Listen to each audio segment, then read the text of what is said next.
मेरे साथ हैं डॉक्टर प्रखर गुप्ता और उन्होंने मुझे बताया कि जिन खर्राटों को लेकर आप हंसते हैं और कई बार अपने रिश्तेदारों का मजाक भी उड़ाते हैं, वो जानलेवा भी हो सकते हैं। डॉक्टर से जानते हैं कि जानलेवा आखिर कैसे हो सकते हैं खर्राटे। देखिए, खर्राटे आने की बहुत सारी वजह होती हैं। जैसे कि किसी को एलर्जी है या साइनस में प्रॉब्लम है, और बहुत अगर कोई मोटा है पेशेंट तो उसको भी खर्राटे आते हैं।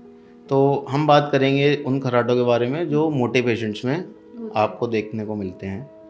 तो होता क्या है कि बेसिकली हम इसको इस तरह से शुरू करें कि खर्राटे क्यों आ रहे हैं, मोटे पेशेंट्स में क्यों आ रहे हैं। तो आप देखोगे जो मोटे पेशेंट्स होते हैं उनकी जो नेक की सर्कमफ्रेंस होती है, जो मोटाई होती है, वो बहुत ज़्यादा होती है, जिसकी वजह से जो उनका सांस लेने वाला पैसेज है, जिसको हम अपर रेस्पिरेटरी ट्रैक्ट बोलते हैं, वो ऑलरेडी थोड़ा सा संकरा होता है, कंस्ट्रिक्टेड होता है। अब ये लोग जब लेटते हैं सोने के लिए, तो इनकी जो मसल्स हैं यहाँ की, इस एरिया की, वो थोड़ी सी रिलैक्स होती हैं, और जो इनकी टंग है वो थोड़ा पीछे की तरफ बढ़ती है, थोड़ा फॉल करती है पीछे, जिसकी वजह से जो संकरा एक रास्ता था वो और ज़्यादा कंस्ट्रिक्ट हो जाता है।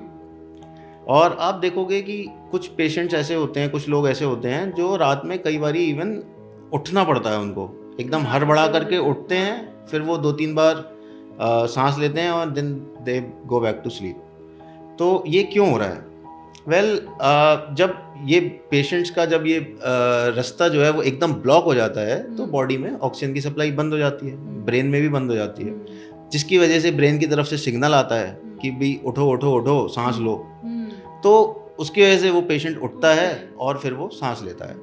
अब इसकी वजह से जो प्रॉब्लम्स हो रही हैं वो ये हैं कि पेशेंट की बॉडी का बहुत ज़्यादा लोड उसके लंग्स पे पड़ रहा है और उसके हार्ट पे पड़ रहा है। ऑक्सीजन पूरी नहीं जा रही, पेशेंट को ऑक्सीजन पूरी नहीं जा रही, जिसकी वजह से वो पेशेंट को हार्ट फेलियर्स, लंग फेलियर्स या इवन ब्रेन डैमेज होने के भी बहुत चांसेस होते हैं। तो लोग करें क्या जिनको खर्राटे आ रहे हैं? अब आपने ये तो बता दिया कि क्या खतरा है और किस तरह से वो जानलेवा हो सकता है, लेकिन अब ऐसी स्थिति में किया क्या जाए? देखिए, जो बेस्ट जो ट्रीटमेंट है ऐसे पेशेंट्स का जो बहुत मोटे हैं और उनको बहुत खर्राटे आ रहे हैं, उनके लिए जो बेस्ट ट्रीटमेंट है दैट इज़ वेट लॉस। उनका वेट जब सिग्निफिकेंटली कम होगा तो उनकी ये वाली प्रॉब्लम हल्के हल्के करके सुधरेगी।